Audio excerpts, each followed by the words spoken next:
Time for Mac Geek Gab, and PorthosJon brings us our quick tip of the week by saying if you are in iPhoto on your Mac and you don't see your recent photos that you took on your phone, assuming you're using iCloud Photo, it might be due to the fact that syncing is currently paused on your iPhone.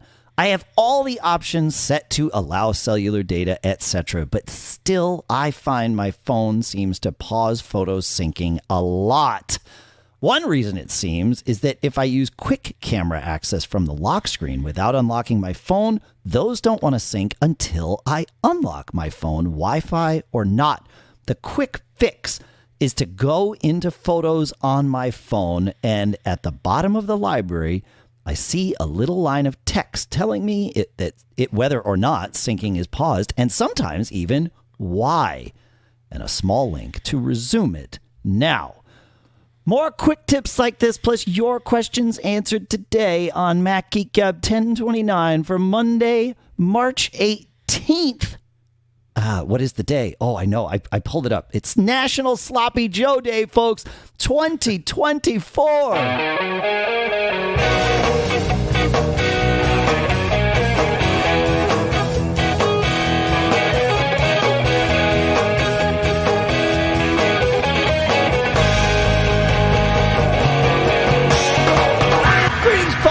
Welcome to Mac Geek Gab, the show where you send in your quick tips like that. You send in some cool stuff found. You send in your questions. We try to answer your questions. We share your quick tips and your cool stuff found.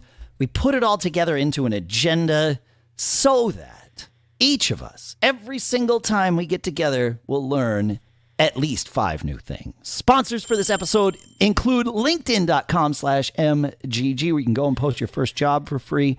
factormeals.com/MGG50 with code MGG50 to get 50% off your first box, and Coda.io/MGG. You can bring all your texts and tables together into one doc that will rule them all. We'll talk more in depth about each of those in a little bit. For now, here, I almost said that I was at home, but I'm not. In rainy Austin, Texas, at least as of this morning while we're recording, I'm Dave Hamilton. And here in South Dakota, I'm Adam Christianson. And guten Tag all from Landstuhl, Germany. It's Pilot Pete. Good to be back with you guys in spite of my internet, which has been atrocious at every stop on this trip. It's been horrible. So hopefully I'll hang in for most of this show. Yeah. I'm getting blistering upload speeds like 0.8 megabits a second. Oh, that's nice, Pete. Oh, yeah, that's great. Yeah. 1,024 milliseconds ping times. And that's nice. Yeah, that's so nice. If I digitize, everybody will now know why. So you couldn't possibly have planned it better to digitize during the word digitize, Pete. So that's yep, there you go. I planned that. I'm still stuck on Sloppy Joes, and Dave's made me want one now, and I probably haven't had one in years. Yes, I can't even remember the last time I had one. But well, when I was a kid, for sure.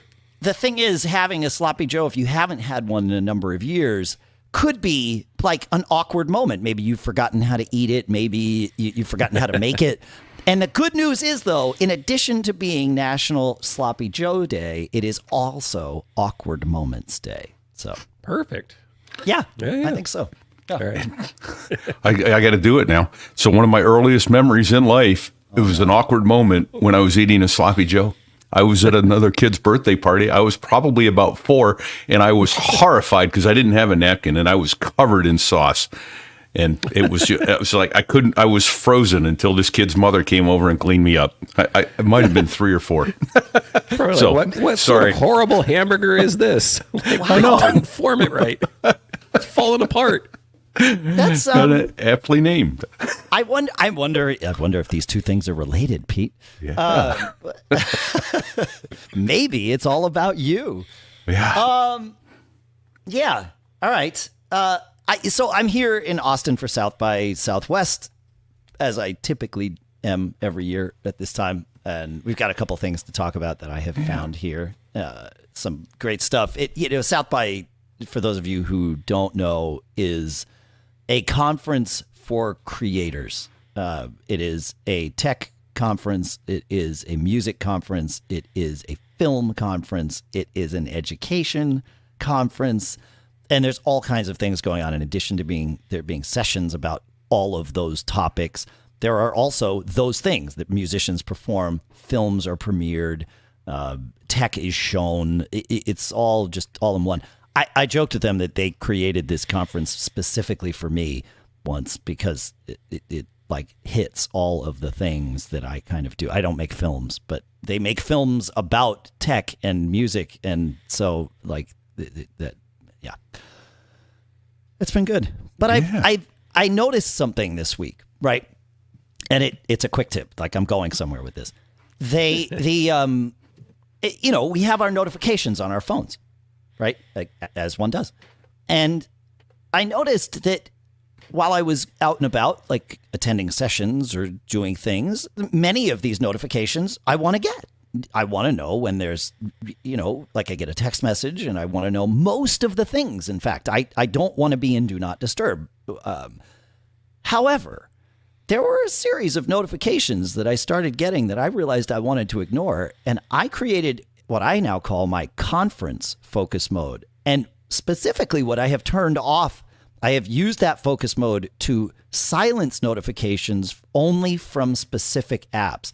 And those specific apps are things like Home, my Ring cameras, my vacuum cleaners, all of those things that I don't need to know about in real time, being that I'm not at home.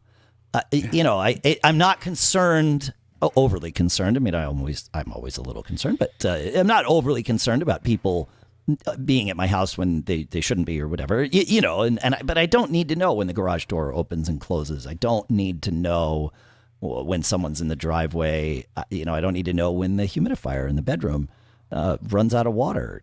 These are not things that are relevant to my life here in conference mode. So I've been in conference mode all week, and it really has worked out great because it's let me get the things that I want to get that allow me to be productive and focused on what I'm doing here.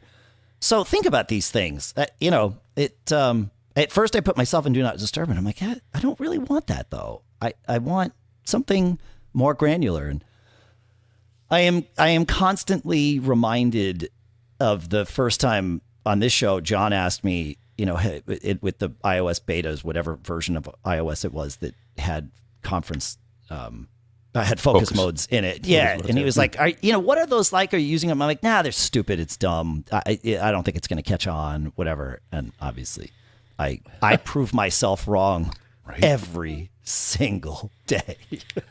I have a few set up, but I have not really used them, but I see the value for a lot of people. I mean, part of my problem is I work from home. I don't travel a lot, so there's not a lot of scenarios where I actually need it. I think I have a work one and like a after work one that I've played around with, but I haven't really done a lot with it. But for people who, really want to control that stuff and really want, I think it's a really cool feature. And the fact that they all sync and you can, turn things on and off and really hunker down. I mean, I think it's a great idea. It's just you have to be that type of person where you're disciplined to set them up and use them.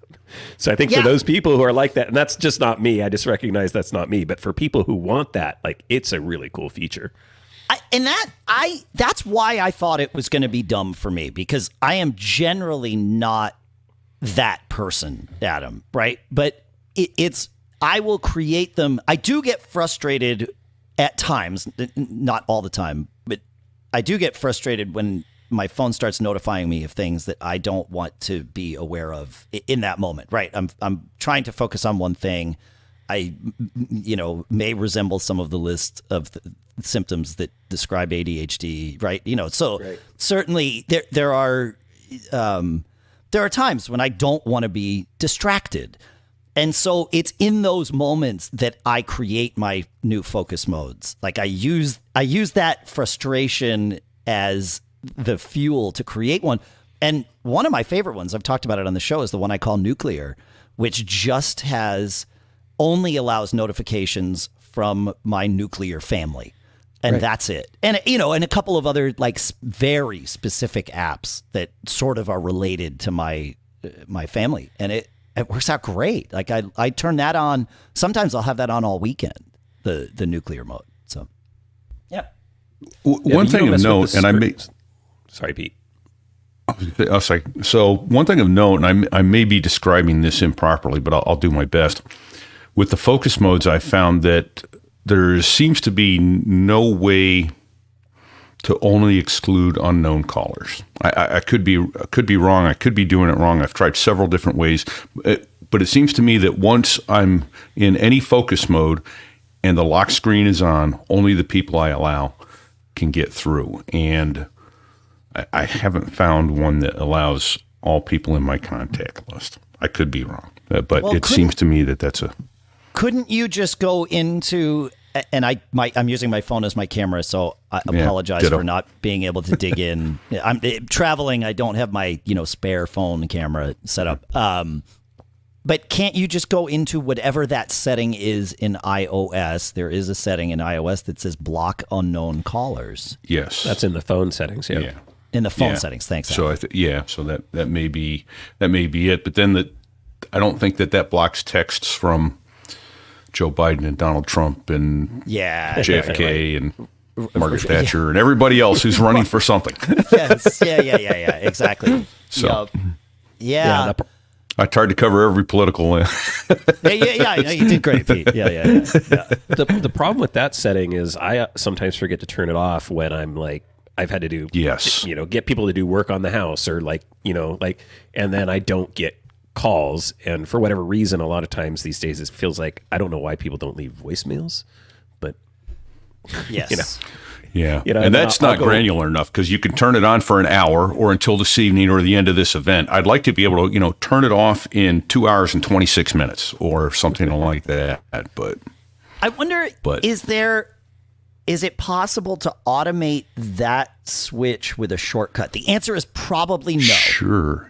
But if it is, you can run a shortcut when you turn on and off a certain focus mode, right? You can have a shortcut triggered by a focus mode. So you can. There you go. You can. In fact, when I had it at one point when I went into StreamYard, I automatically turn on podcasting focus. Cool. Right. So, exactly. Yeah. Exactly. Yeah. Grumpy Mike comments in real time here that he's pretty sure that JFK and Thatcher are not running for office at this time, and that's only because time is this relative thing. Right. Like we live in all of the times, Grumpy Mike. So it's all the same. I was going to say JFK Jr. and then I didn't, and then so I had to include Margaret Thatcher. Of course. Yes, who knows? They may be running for something else somewhere else. That's the thing. Parallel universe, or just they at a different time in our same timeline. Right. Yes. Yeah. All right. You want to take us, please, Adam? Yeah. To R. Please, Adam. All that's good and pure. Yeah. Oh, please. rnDoug says, I've set a yearly reminder to clean up my macOS catastrophes system logs that Apple's developers never saw fit to do because they invisibly eat up your disk space, causing you to run out of disk and to be forced to delete stuff you really want or buy a new computer. Here are the infinitely growing ones that I've found. There are others, no doubt others, and these are log files that build up in var logs, so from the root of your system, in a hidden directory, and it's like core capture D, FSCK APFS log, FSCK HFS log, the install log. So all these different log files that would potentially build up, and you might have different ones. Not everybody's going to have the same ones. It's going to be dependent upon, I think, what you do on your system, right? So Yep. And we have a link in the show notes to a list of these. Do we give folks the dangerous tip, keyboard shortcut, if you're in Finder? Yeah, go ahead. Command-Shift-period to toggle on and off invisible files in Finder and folders. Just be careful because you don't want to be messing around too much or deleting certain things, especially at the root system level on your Mac. But you could go in and find these. So if you want to find these without having to go through the terminal, you can pop open your computer's hard drive and Command-Shift period, and you will see the var folder, and then you can go into the logs folder and see which files you have there. So you're right about this, that you could navigate there that way. And I love the reminder of the quick tip of Command-Shift period to show hidden files. The way I get there is I go to the Finder's Go menu, and I choose Go to Folder, which is also Command-Shift-G, and type in /var/log. You don't even have to have hidden files turned on for that to work. So that would be the other way to get there. So yeah, I like it. For some reason, my fingers on my laptop don't know my archive shortcut, and I need to relearn that. But there you go. Pete, you want to take us to the next quick tip from Ben and PorthosJon? Yeah, I'll do that. So both of them wrote in about this, and PorthosJon writes, it's probably been said, but it's worth saying again because I use it every day.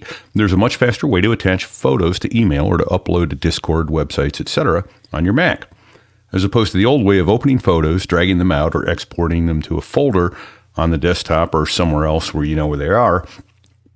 He says, when you get the upload dialog, scroll to the bottom left sidebar, and you'll see a media section that has photos under it. It also has movies and music, I think, but hence media. So if you click that, it will show your iPhoto library and allow you to select images to upload. Easy as pie, no duplicating/exporting necessary. And then Ben followed up with, and if you find it easier to locate a picture in Photos, you can drag it from there to the attached dialog in the other application. So without having to export, you can just drag that thumbnail over to the export dialog, and boom, you got it. So, yeah. And those came to us through Discord, macgeekgab.com/Discord. macgeekgab.com/Discord, that's right. Yeah.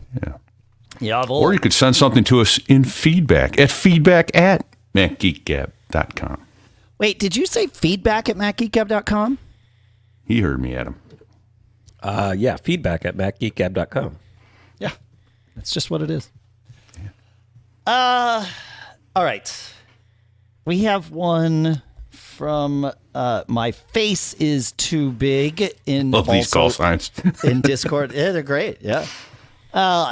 It's a time-honored thing. I know obviously in your world as a pilot, Pete, the call signs are a thing, and online, like when we were on bulletin boards, nobody used their real name. Like it's everything was a sock account, folks. It's how it was.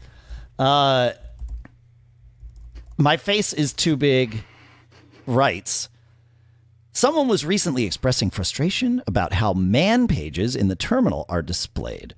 Did you know that you can actually view any man page, and I'll put an asterisk on that, some man pages, in their own separate windows with the default terminal app? Go into terminal, simply click help, and type in whatever man page you are looking for and click on it. Plus, they appear a different color, making it simple to distinguish them from your active terminal window. This is also searchable with Command F. And it's interesting.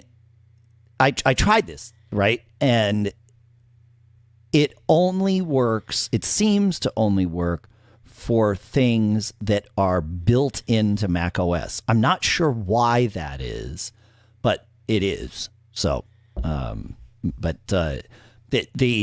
other option is, well, there's two other options. One is to use a command called tldr, that from the terminal, you have to install it. So it would be brew install tldr.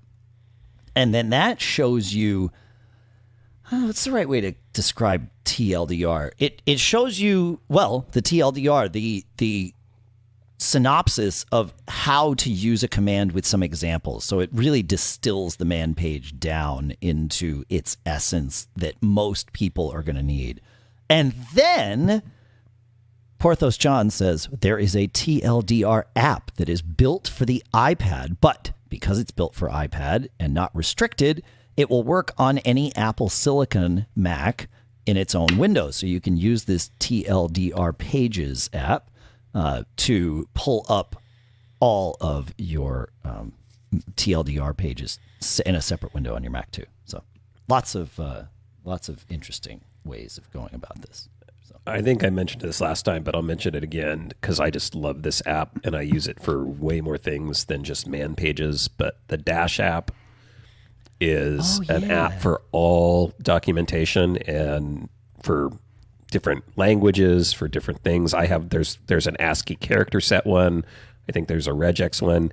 And it's an app that you can choose to download different types of basically documentation and have it locally. So like I have the entire PHP command library locally in here, and I can search it and pull things up. Not only that, it has a little section in it where you can put code snippets and scripts and things like that and fire them off with keyboard shortcuts and stuff. So interesting. Great little app, and it's on SetApp, and of course, so if you have SetUp, you can get it. So. And what remind us again? Say the name of that app one more time. Dash. Yep. The Dash app. Nice. Okay. All right. Huh. I like it. And for those who are new to the show, and there's a couple of you out there, keep joining. Yep. Man page means manual. Yep. Not trying to insult anyone's intelligence. All right, folks, let's talk tech and tacos. Well, maybe not tacos, but definitely tech and terrific meals. Coming back from my recent trip to Mexico, my mind was still in vacation mode, but my stomach was in a state of panic. Enter Factor, our sponsor and my culinary hero.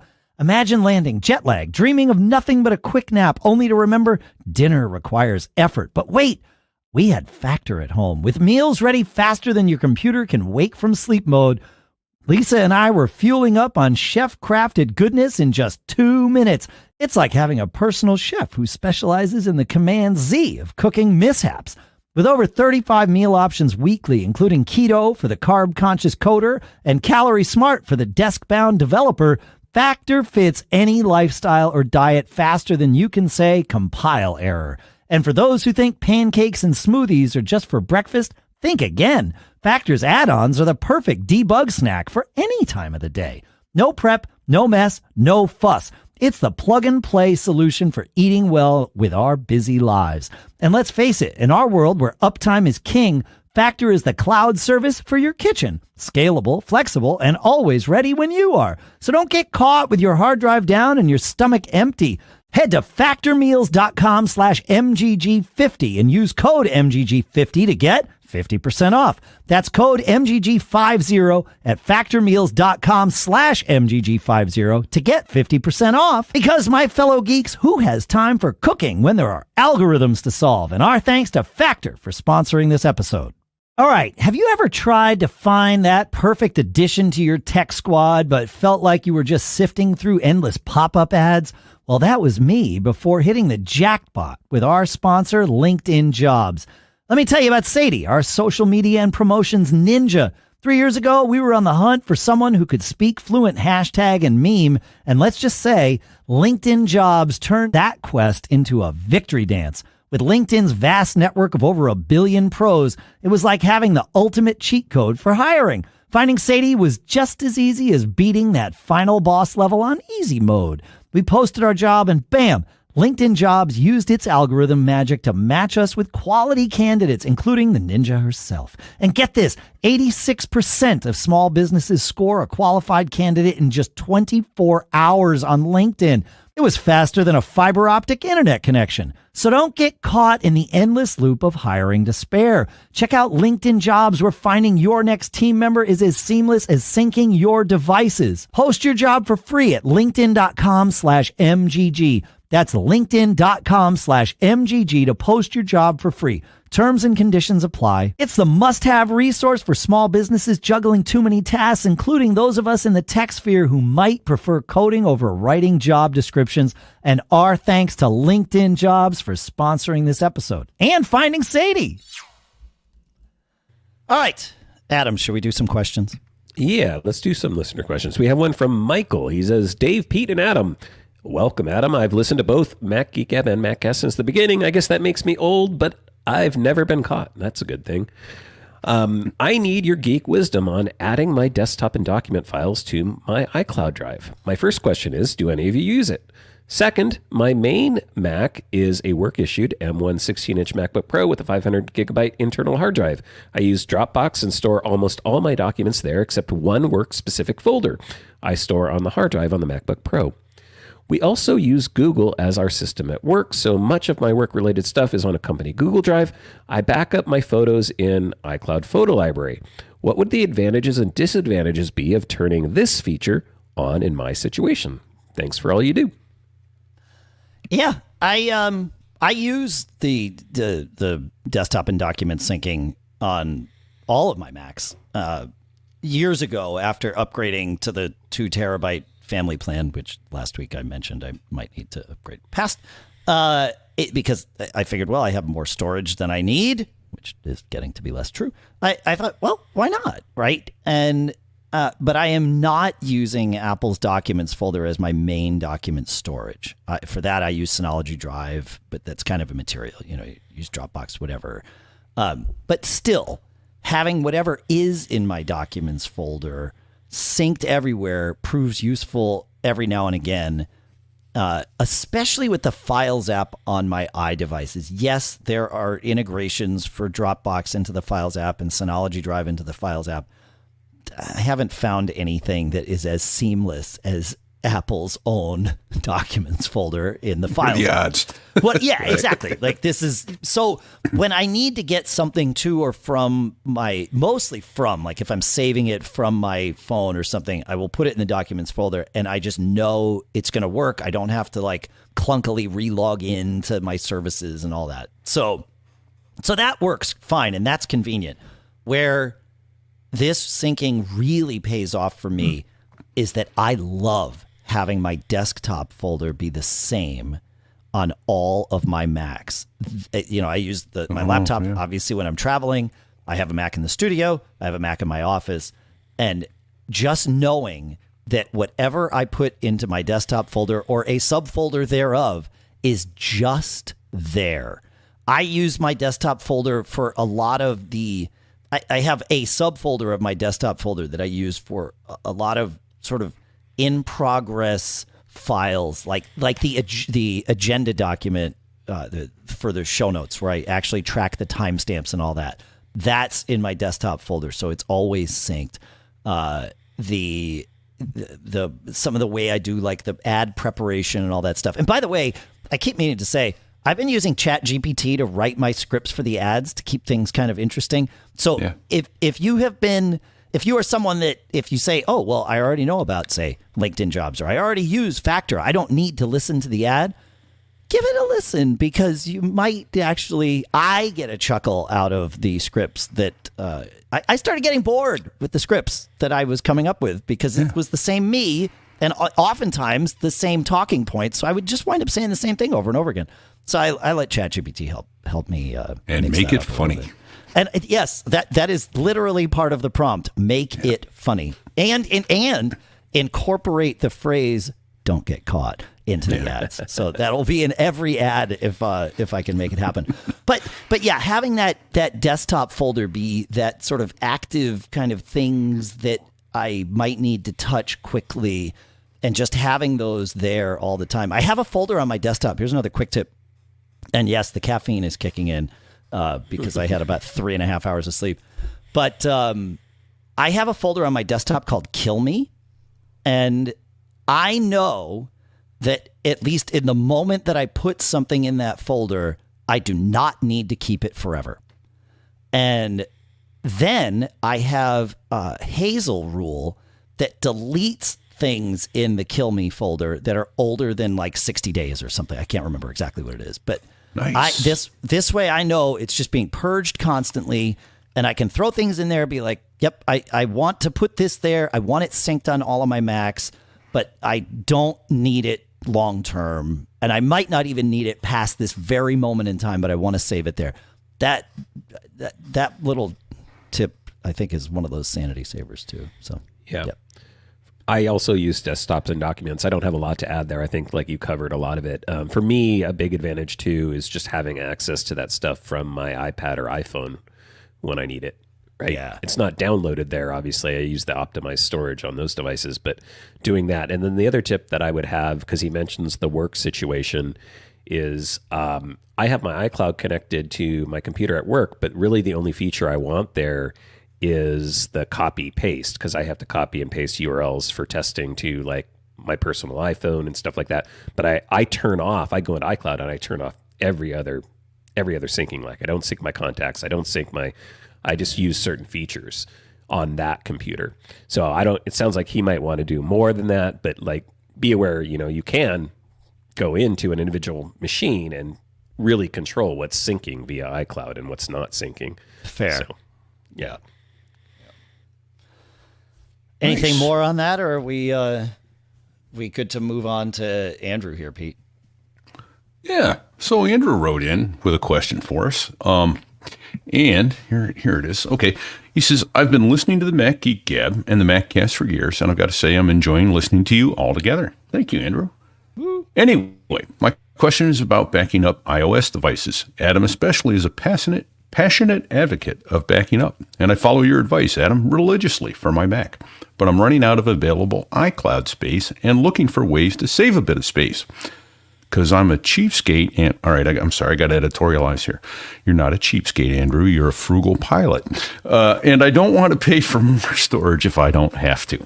So I was wondering about all my iOS devices and whether they really need to be backed up. I mean, email, photos, music, social media, data, notes, UpNote, books, et cetera, all cloud-based anyway, and apps can be re-downloaded. Is there a compelling reason to back up anymore?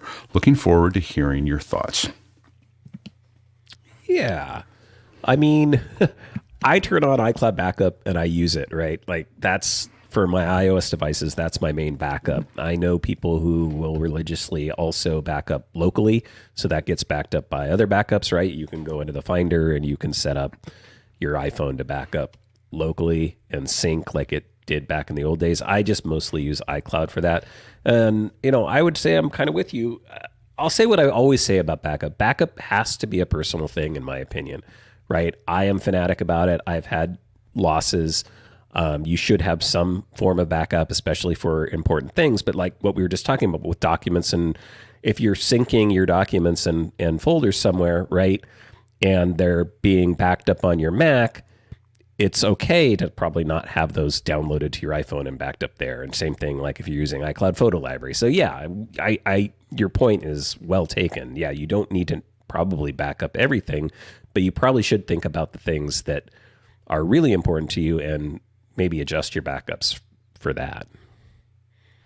Yeah, I think an important thing to discuss here is, Andrew mentions mail, photos, music, all of those things are cloud-based and don't need to be backed up. That is correct. Apple agrees with you and doesn't back that stuff up separately in your iPhone iCloud backups. So you are not duplicating and double dipping into your iCloud backup space. The only things, as I understand it, that are being backed up are bits of data that are not otherwise synced to Apple devices. And actually, even Dropbox. Like I remember when all of this kind of was developing years ago, Apple lets app vendors flag data as, should this be backed up, or is it something that can be gotten from somewhere else? Like, is this a cache essentially that doesn't need to be backed up, or is this the only place that at least the app thinks the data exists, and so yes, it should be backed up? And so even like if you're syncing Dropbox files locally to your Mac or to your iPhone, that's not going to be backed up in your iCloud backups either. So yeah. The things that it's backing up are the things that you would need to get yourself to the point where you could then sync back down from the cloud everything else, including all your app binaries, if you were to have to, get a new phone or what have you. Yeah. So yeah, and of course the piece of software that comes up all the time, if you don't want to back up to iCloud but you do want to back up to your Mac, is use iMazing. which you can do. But you can also back up your iPhone to your Mac with the Finder too. Like that functionality used to be in the iTunes app. Now it's just in the Finder. And so you can do it Apple's way. You can do it iMazing's way. iMazing lets you be a little more granular and more reliably wireless about it, I'll say. Yeah. So I don't know. Remember the days when you used to have to plug your iPhone in to sync it and back it up? Yeah. Yeah. What's wrong with that, Pete? You don't do that just for the sake of like Neanderthals.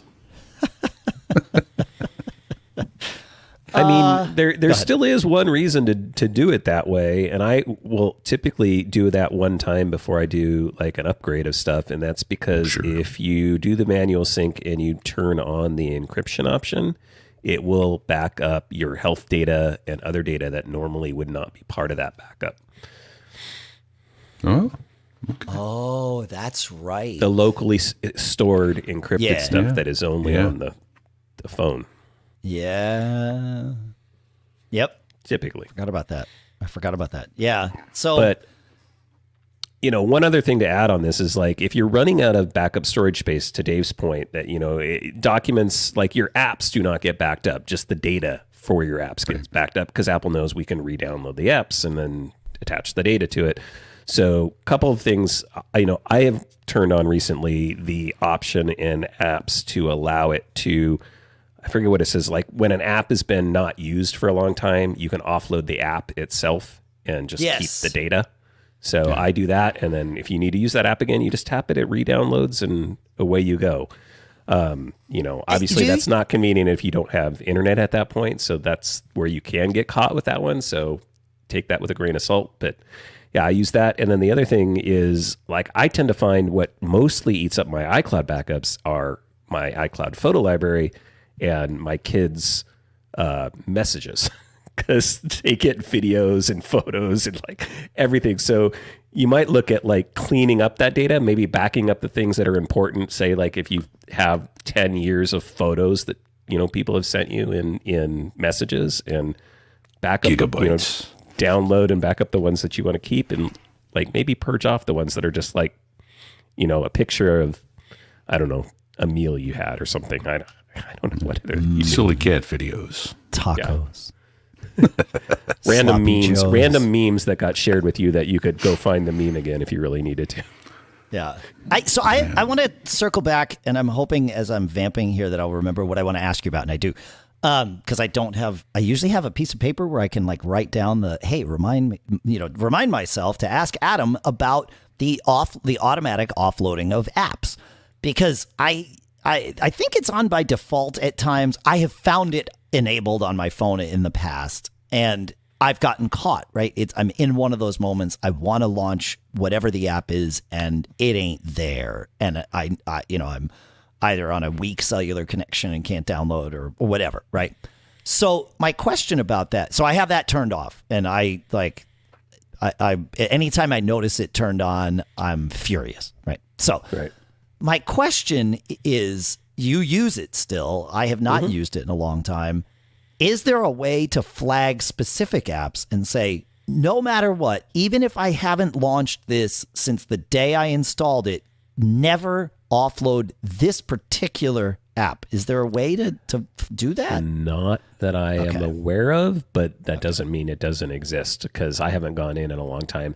The reason I have it turned on is, frankly, I'm lazy about cleaning up apps on my device, like especially since we got the new app launcher space. Like all my important apps live on my home screen, but like every other app is often purgatory in the little search menu. So like I never go in there and see, and when I do, I'm horrified. I'm like, I downloaded this app as a flyaway because somebody mentioned it, and it's been sitting here for and especially with like games. Games have a lot of data a lot of times, like hundreds of megabytes, although that data would still stay there. So this is mostly about saving local storage on your device. It's not going to really help you with this backup thing. That's fair. Yeah, it's a little bit of a tangent. Yeah. And a quick, easy way to do that is to type storage and go into settings and pull down that left menu and type storage, and it takes you can get to the storage manager there. It allows you to choose. It shows you what, I think it sorts it by the most data used. Yeah. And then you can go into there and Yeah. Cool. All right. So that's a little bit of a geek challenge. Like, is there a way to flag an app as a please save this on my phone? So feedback@macgeekgab.com. I have another personal geek challenge. I've been in a hotel room for, I think this is my 6th day or something here, which is fine. I like to stay in these residence inns, so I have a little like efficiency kitchen, and I can make hotel room nachos at night when I get back, which I really like. Sure. Yeah. Judge me if you want. They're delicious. I'm in and out of my room all the time, right? Like, especially during conference days, I'll go over to the convention center.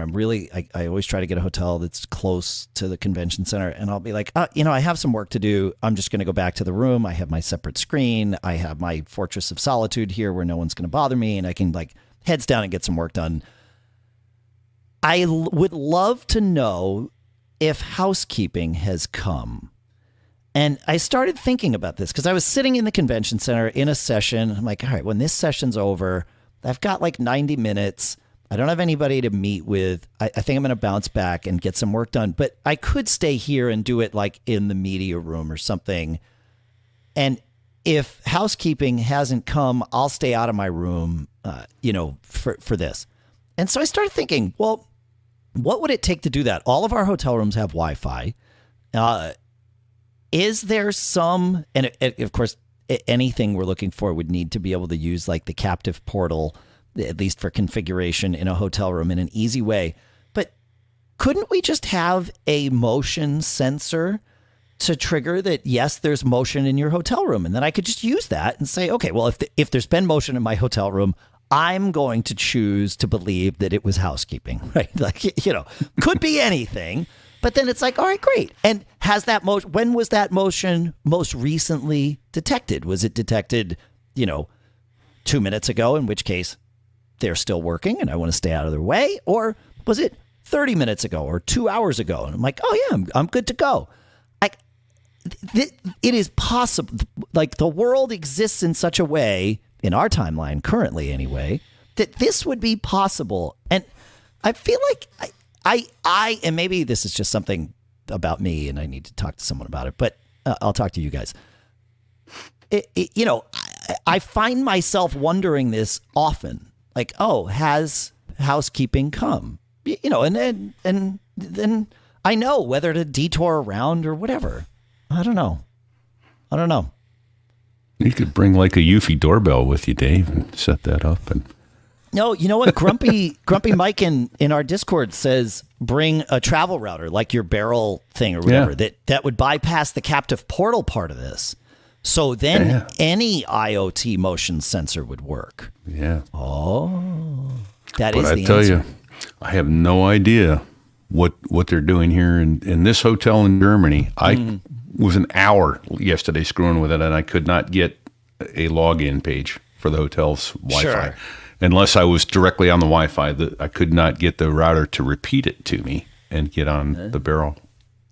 I'm thinking, here's the thing. This comes from living in a state now where like hunting is a big thing.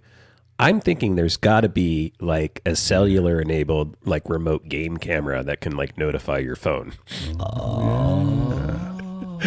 Right? Yes. Yeah. Because they put those out in the woods, to like detect game in certain areas. They have to have those that would just like probably come like some of Pete's devices, as you mentioned, that just come with built-in cellular, plans or whatever when you buy the device. You could just prop that up, point it at the door, and it just anytime there was motion, boom. Yep. And it'd send you a photo. I don't know if that's a violation of privacy, but Yeah, you're right. Like that's I don't I necessarily. don't know that need they to have a watch reasonable them. expectation of privacy in your rented room, though. Right. I have a reasonable expectation of privacy in here. Yeah. Huh. That's interesting. But yeah, no, the travel router thing, that would probably be the least expensive way to get there. Yeah. Especially over time. And with the relative infrequency that I travel, I wouldn't want to be paying for, cellular service for this device just for like this purpose. But, but I like your idea of a game camera. Like, we've spotted the wild housekeeping staff, Right. So,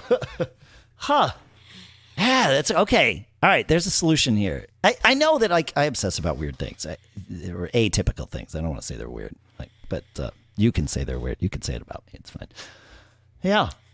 Oh, yeah. And Porthos John says a Raspberry Pi with a wired IR motion sensor. Right. That might. Okay. Oh, my son probably just got a Raspberry Pi that he's playing with. So maybe I need to get him working on this. I have a toy called Little Bits that has a mini Raspberry Pi thing, and you can set it up with all kinds of sensors. You could do trip sensors, you can do motion sensors, you can do IR sensors, and they're these little snap together. It's like a science toolkit for kids. It's like the modern version, in my opinion, of the old Radio Shack electronics kits. You know? Oh, yeah. Sure. Yeah. Yeah. Oh, okay. All right. So you could build a little contraption with those, even like to physically detect when the door opens and then cloud send you a notification. Yeah. All right. Yeah. No. This is good. I will think about this. All right, look, have you ever felt like your team's work is spread across so many apps and tabs that you need a GPS to navigate through it all? Well, let me introduce you to our sponsor, Coda, the compass that guided one of my other businesses out of the digital wilderness. Imagine a world where documents, spreadsheets, and the magic of apps unite under one digital roof. That's Coda for you. It's like having your team's brain synced up in real time without the horror movie vibe. With Coda, we ditched the digital ping pong game of bouncing between tools and tabs, streamlining our workflow into something that actually makes sense. We've been able to pull our remote team together tighter than the cords behind your desk. And trust me, I've seen those cords. They're pretty bad. You got to take care of that. Anyway, let me tell you, planning with Coda is like having a genie who's really good at spreadsheets. We set our goals, track our progress, and collaborate on documents without ever losing sight of our objectives or each other. So don't get caught in a web of disconnected tools. If you want a platform that empowers your team to collaborate effectively and focus on shared goals, you can get started with Coda today for free. Head over to coda.io/MGG. That's CODA.io/MGG to get started for free. Coda.io/MGG. Start weaving your team's digital tapestry with Coda today. Trust me, it's the upgrade your workflow has been waiting for, and our thanks to Coda for sponsoring this episode. All right, let's continue with questions, shall we? We've got a couple good mornings left in the queue here. I got Michael here, and he says, my wife and I just finished hosting a Josko, Stefan, and Sven Junebach, two guys, for a house concert with about 50 attendees. They came from Germany and do gypsy jazz and jazz manoche. It goes by various names. Great stuff. I have a mixture of attendees wanting to post short videos of the event. The main guy doing this uses Apple, so he sent me an invite to add to his album, Fine. Of course, this limits who I can invite to view the album, so we have so far, and possibly contribute more. I'm mutilating that, sorry. This is a very informal and private group, of course, and we're not looking to publish it online. We just want a way to share with those who attended, and actually there was an incredible jam afterwards. Some of the young musicians who came asked for vids from the jam as well. Should we Google Drive it, Dropbox, some other way you keep using the Apple world? We, of course, do not want to get caught. Michael. I have thoughts on this. I don't know of a perfect solution for this, but if I were in this scenario, I would probably create it. I would probably put it on YouTube with a private marking the videos private, right? So that only people. I don't think you can do a password on YouTube, but you can do unlisted or something, so that you get a playlist and you can share it that way. You may run into YouTube's content filters that will identify any songs that they played which are copywritten, including their own songs. If they've written their own songs, it will identify those. It shouldn't be a problem, though. It will just notify you and say, hey, this is a version of a copywritten song. We're going to put ads in this, but you're not going to get money from this. The rights holder for this song will get the money from this. Other than that, there's no friction. YouTube's not going to put a naughty flag on your account or anything like that. There's no strikes generally for this kind of thing. So that would be one way to do it. The other way to do it would be to upload it to Vimeo, and that does allow a password protected link to be used. And so you could do this one of two ways. I'm sure there's more than two ways. So I'd be curious if either of you or anybody out there in the Mac Geek Gab family knows. Pretty sure Rumble allows you a private portion channel too, that only those with the password can get in. Yeah, I was thinking similar with the Vimeo. I mean, obviously Dropbox is probably a good option too, although that's more of a download. I don't know. It depends on what functionality you're looking for. Are you looking for them to be able to just, sort of view it and stream it right there in their browser or app or whatever? Or I can't remember if Dropbox will actually, I guess it probably depends on the video format, but it's not really set up for streaming, right? Dropbox is more about uploading and downloading files. Syncing, yeah, but you're right, Adam, that Dropbox will show given the right type of file, Dropbox will let you play in the browser. I've certainly done that. Yeah. But for it sounds like part of this too, though, is maybe there's different people that need to be able to upload or want to upload clips. So that's where it gets challenging, right? So like the Vimeo thing's great because they could, I guess they could all send it to them and then they could put them all on Vimeo for everybody to access.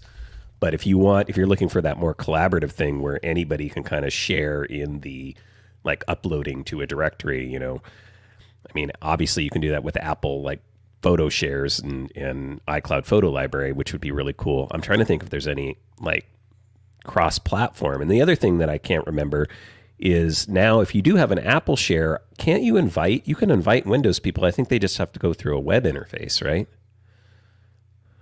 I think that's right. Yeah. So like an iCloud shared folder and stuff like that. Cool. Yeah, I think that's right. Yeah. Yeah. So that's maybe a geek challenge. Unfortunately, I don't work a lot with Windows anymore, so I don't get a chance to test a lot of these things. But I'm fairly certain Apple's sharing of iCloud stuff with Windows devices is opened up a little bit, but you go through just a web interface. Yeah. You don't get a nice desktop integration. Yeah, right. Yeah, exactly. Yeah. Huh. Yeah. We'd be curious if you folks have a solution to this. Obviously, feedback@macgeekgab.com, because it's not all that off the beaten path to want to do this. Right. Right. This is a thing. And then what I really want, and maybe this does exist, would be an app that takes all of those videos, and certainly for your house concert, this would work, but where this would really see more sort of general appeal would be, any kind of party, a wedding, that sort of thing, where lots of people are taking photos and videos, all of which are time-stamped and, of course, geolocated, right? And if they all shared these things with one library, why couldn't a tool go and stitch all of these together, creating a multicam video by using it'd probably be a little bit of AI magic that sort of helped sync things up. But by using the timestamps of when all these things were taken, why couldn't it create this multicam video of your wedding that was sort of crowdsourced, right? That's brilliant, Dave. I can't take credit for the idea. No, but still, that's... One of the guys in Fling, my friend Aaron, who's this genius, he's our keyboard player. He has the ideas like this, and he's like, wouldn't that be great at a gig when people are taking pictures and videos, to just stitch that together? He's like, why isn't this possible? And he said this, I don't know, 5 years ago to me. An app could do that too. And obviously AI now makes it even easier for that app to function. But to really kind of sync things up or whatever. You've got all the pattern matching. I did like being there without being there. That's awesome. And you get this multicam, amateur given, but sure. Right? So I don't know. Didn't Boinks have an app sort of like that back in the day? Sort of. Yes. Yeah, it was but like it wasn't part of the way there. It was part of the way there. It's Party still there. Snapper. Yep. That's right. You could create a video wall, I think, like on your Apple TV, and then anybody at a party could be snapping photos, and it would in real time, I think, throw those up on the TV. Yes. Dangerous. Yes. Yeah. Right. Yeah. No, Aaron had asked me about this right about the time that Party Snapper came out. And so I remember sharing this idea with our friends at Boinks, like saying, hey, this is like, this is adjacent to what's going on right now. So, yeah. And they were like, oh, that would be interesting. I mean, it would be a lot of work, I think, to create that app, not just the stitching together of it or the correlating of it, but then there would need to be an interface where you, as the final arbiter / editor of this, could go through and say, okay, well, not this video, this is terrible, this is, yes, it was taken at the time, but it's of the inside of someone's pocket, like no, maybe not so good. You know what I mean? Like, so there would need to be some human review capabilities, and that's where things start to get a little crazy. But if you've already got that because you've written it for a video editing app for iPhone, well, okay, now I don't know. I feel like this is something where Apple could shine. Like a first-party app could do this. It wouldn't be perfect. It wouldn't be as granular as we'd want, but they could get it done. And I did look up shared iCloud Drive folders will work on Windows with iCloud for Windows on Windows 11. So you can, obviously the challenge there is your Windows folks are going to have to get, I think, an Apple ID, which you can get for free, and install Windows, iCloud for Windows. But then you can share, it says you can share a folder with any compatible app, make changes if you give them permission to edit. So you could create that collaborative folder there if you wanted to. Yeah. Interesting. I will ask and answer Tom's question here. At least I'll start things off because then I've got a cool stuff found that I saw here. I stumbled onto here at South by Southwest that I will share about it. But he says, I'm in the market for some new small speakers for my Mac. And I have a general question about what speaker interface I should use that would give the best sound quality, knowing that that's subjective. I'm looking at either my Mac Mini's output audio jack or wireless speakers that support Bluetooth. Any thoughts on which interface or speaker brands? The speakers are just going to sit in my office, so wireless versus wired is not an issue in terms of those logistics. Okay. It's a great question. It is worth noting that Bluetooth is still a compressed audio format. So it is lossy, meaning you will lose data. There will be less data making it to the speaker in most cases than there is in the original audio source. Of course, if it's a very, like if it's a 128K MP3 or something, you're going to get the full thing on Bluetooth. But most of us are not listening to things like that anymore, right? Because, whether or not Bluetooth's compression causes you any perceived quality change, loss, or improvement is subjective, as you said. But it is there. The other thing that Bluetooth does is it introduces a delay of somewhere between, let's say, 40 milliseconds on the very best case, low end, all the way up to 250 milliseconds on the high end. And so you're not going to want Bluetooth speakers in your office. Zoom calls on Bluetooth speakers are terrible.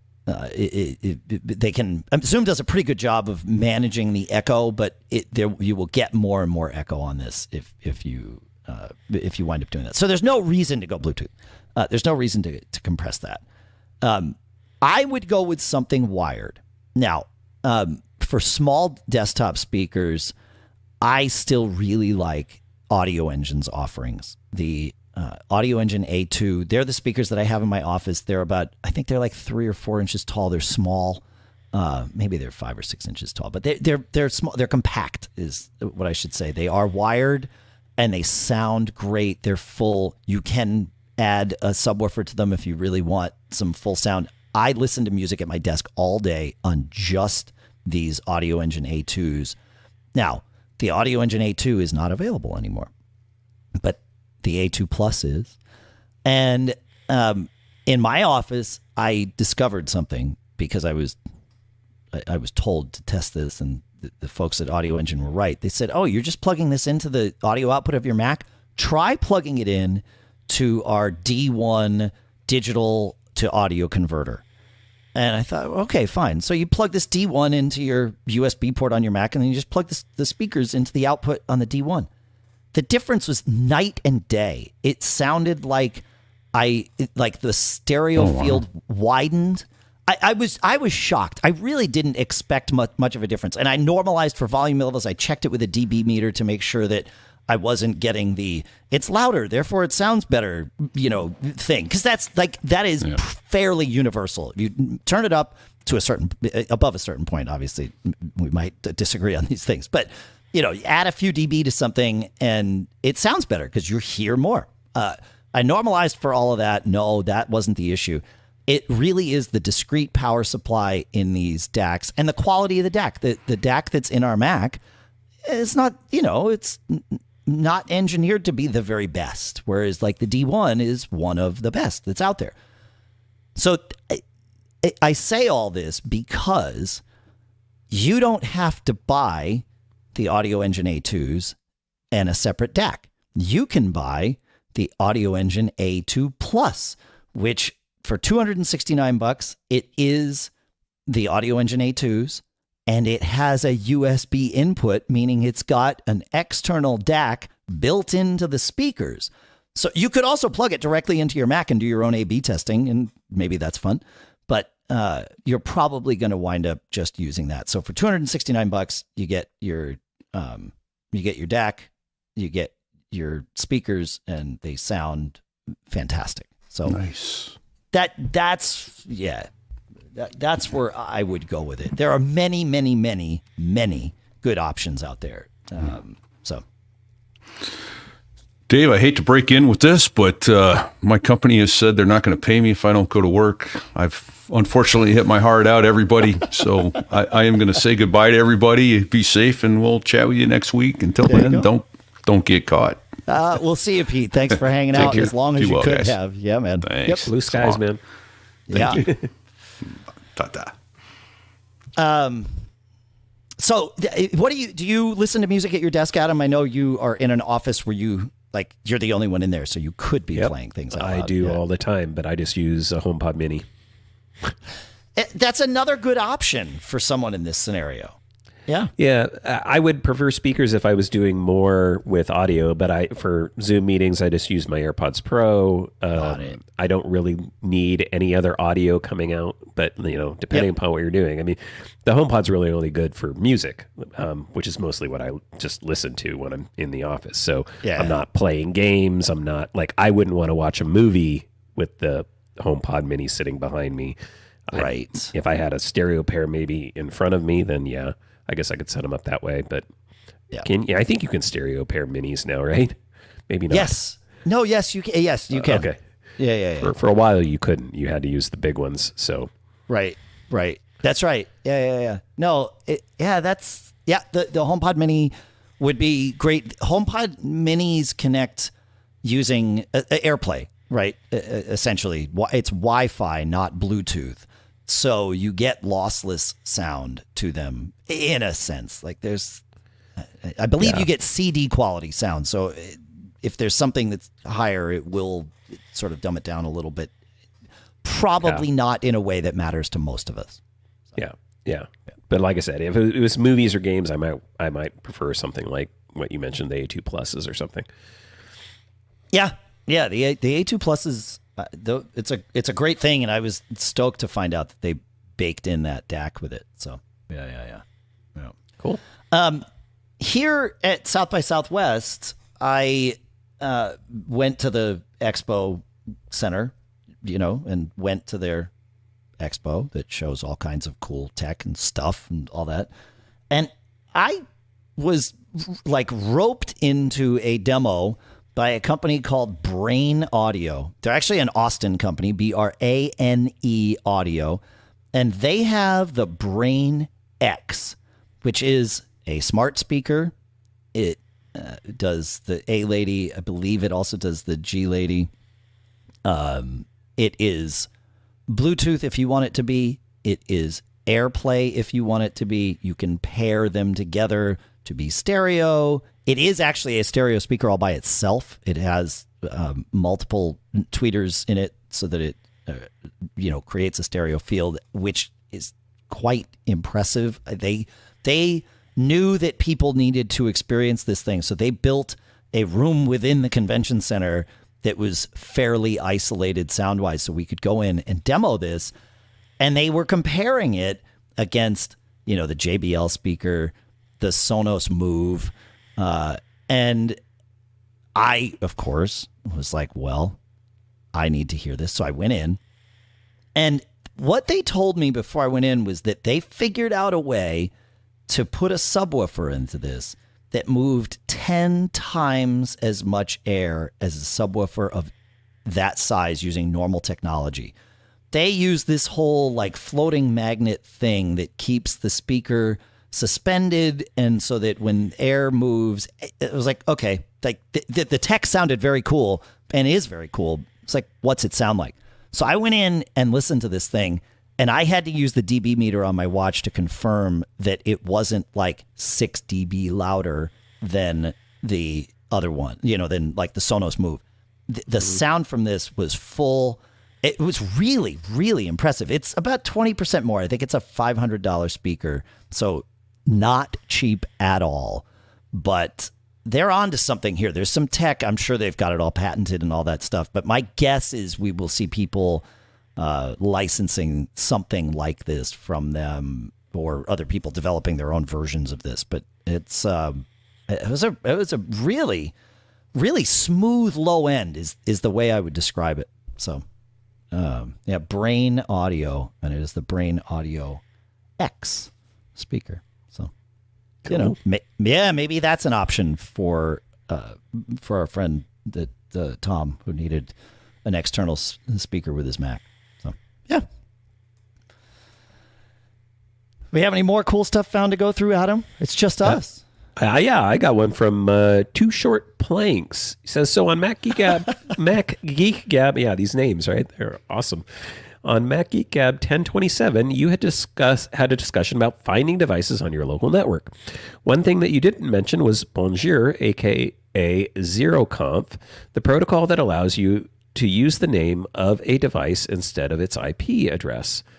This is built in and enabled by default on all Apple devices and is supported on most printers and other internet-connected devices. There's even an option to enable it on a Synology. How this works is everything effectively gets a .local DNS entry that only works within the local network. So instead of typing the IP address of my Mac, I can type Mark's MacBook-Air.local, which always points to whatever IP address my Mac currently has. On a Mac, Bonjour broadcasts out to devices on your local network, whatever name is set in the local hostname section at the bottom of System Settings General Sharing, so you can change it if you don't like the default name Apple chooses for you. This is a great way to find a particular device if you know how to remember its .local name, but Apple doesn't provide an easy way to browse for devices. The solution is to use a free app like Flame from the iOS or Mac app stores. This app shows all devices on your local network that are using Bonjour and whatever it knows about them, what IP address they're using, and even what services they are advertising running, so you can tell if it's a computer or a printer, for example. That's cool. I didn't know about this at all. Yeah, we had mentioned Flame on the show. I think someone sent it in as a cool stuff found years ago. But I obviously completely forgot about it. But yeah.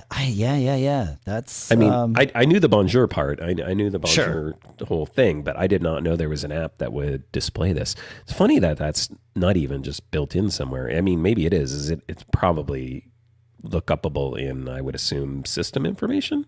Maybe. Yeah. That fair. Yeah. Yeah, I could see that. I think so. You would think you would hope, but who knows? I don't want to launch it. My Mac CPU has been freaking out pegged. while we've been doing this morning. Chrome is, I don't know why, but it is. So there you go. But maybe I'm asking too much. I don't feel like I'm asking too much of my computer, but perhaps I am. You'd think. I'm just doing a podcast. Yeah. But yeah, Flame.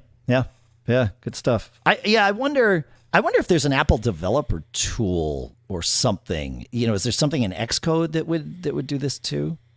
I don't know. Yeah, I don't know. Yeah, I don't know. Where are we on time?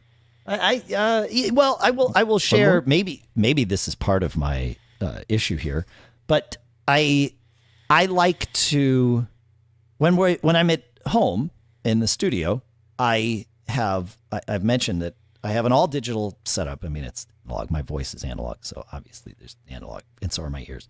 But my mixer that I use as we're doing the podcast live is actually Logic, Apple's audio recording suite. And Logic is not meant to be used as a mixer, but it can be. It's a little wonky to do it that way. And it requires me to use aggregate audio devices and those things that, you know, Apple has not done so well with, at least in the way that we're using them, causing some occasional core audio hiccups and those sorts of things. And as I was planning for this trip, I thought, you know, I can just use my normal setup, which only uses Audio Hijack. And I say only. Audio Hijack's a fantastic tool. But I like to have an external interface to control the audio so that it, like when we're playing a comment or the music, or if one of us gets too loud or too soft, I can just go grab a like physical fader and adjust it in real time. I don't need to dig through 4 windows to find, you know, where I can click my mouse to slide the volume adjustment. Mm-hmm. And so I have one of these that's portable that I've had for years, and it's the Korg Nano Control Studio. And it is, you can plug it in USB, you can plug it in Bluetooth. It's very lightweight. It's flat. It's perfect. Like, it is built for travel. It's exactly what I want. So I threw that in my bag, and I thought, all right, let me, you know, if I have a moment, I'll mess with it. So it turns out I had a moment. And so I started thinking about, you know, what can I do here? Do I really want to use Logic again? And I thought, you know, this is kind of ridiculous.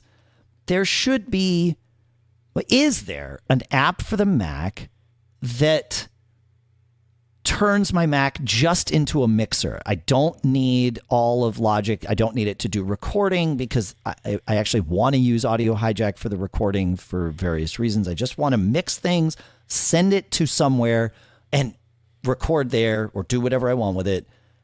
And it would be an extra bonus if I didn't have to use an aggregate audio device to pull all of my things together.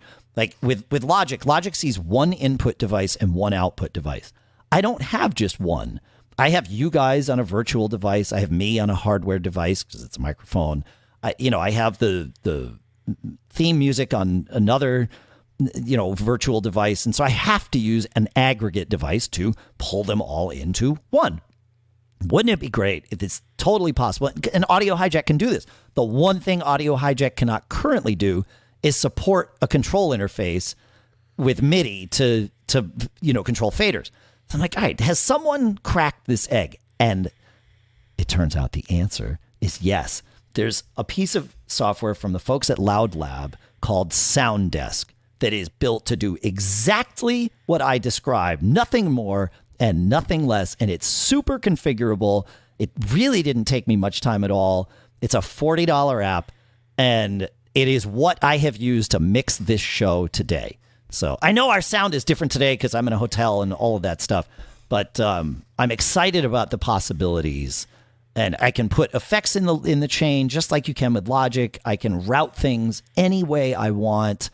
It's really flexible and customizable, and obviously it works with my control surface, and so I can control things and all that good stuff. So I'm excited about the potential for the future, and assuming you folks are hearing this episode, then it worked.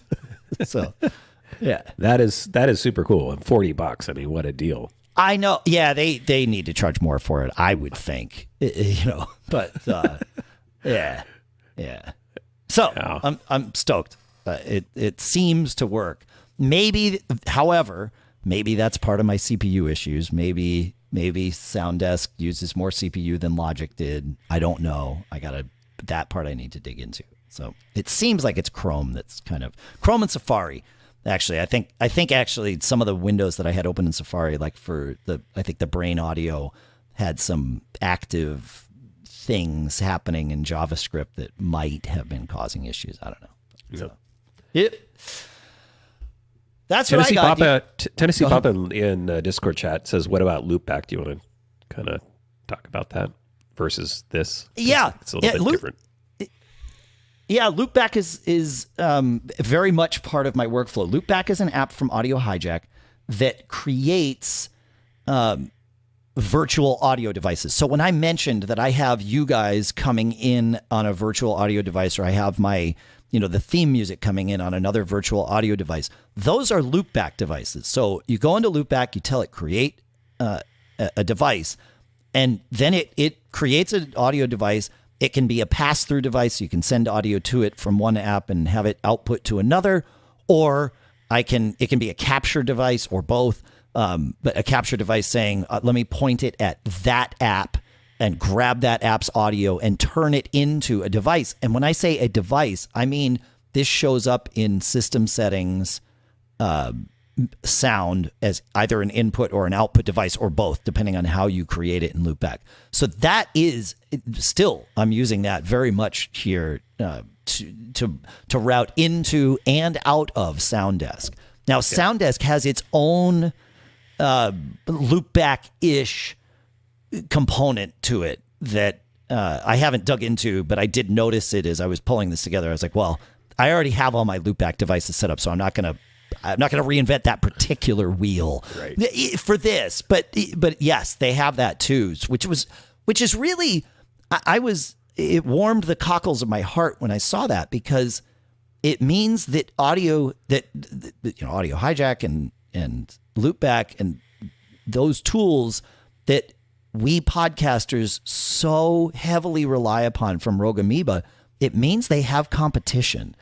And that's a great thing for us. I think it's a great thing for Rogue Amoeba and for LoudLab too, right? Like having competition validates the market. It means that we're not stuck with, if one company chooses to stop developing a product, we're not like, oh no, please don't. It's like, well, I wish you wouldn't, but there is another option, right? So anyway. So yeah. Yep. So the big difference here is, Loopback's not going to do the mixing part. It's doing the input-output part, and you wanted something to allow you to control each one of those things individually in real time. Sliders and in real time. So correct. And there's a world where Audio Hijack could do, well, Loopback plus Audio Hijack could do all of this. And that's how I record episodes on the road up until this particular one. It's just that Audio Hijack doesn't support the external control surface. So I can have little sliders in there. It has like the ability to be a mixer, but I have to go and dig and slide my mouse around. It's not, the interface isn't optimized for that. Bill, that's exactly right. It's not optimized for that, but SoundDesk certainly is. Yeah. Cool. I know. Right. Yeah, I'm stoked about it. I'm eager to. I'm eager. Well, now I get to, since the show is about to end, I get to fade the band in. Oh, by just sliding the fader. Look at that. Yep, there they come. Love it. I love it. Thanks for hanging out with us, everybody. And thanks to CacheFly for providing all the bandwidth to get the show from us to you. Anything to add, Adam, before we play it all out? No, I think this was a good one. I agree. Yeah, I hope the recordings all worked. It would be a shame if they didn't. That's right. Yep. Thanks again, folks. Make sure to check out our sponsors, linkedin.com/MGG, coda.io/MGG, factormeals.com/MGG50. Of course, you can go to macgeekgab.com/sponsors and see everything listed. I'm glad Pete made it for most of the show. It was nice doing our first little segment of an episode together, Adam. Yeah. Do you have 3 words of advice to share for anyone out there? Absolutely. Don't get caught. Made on a Mac.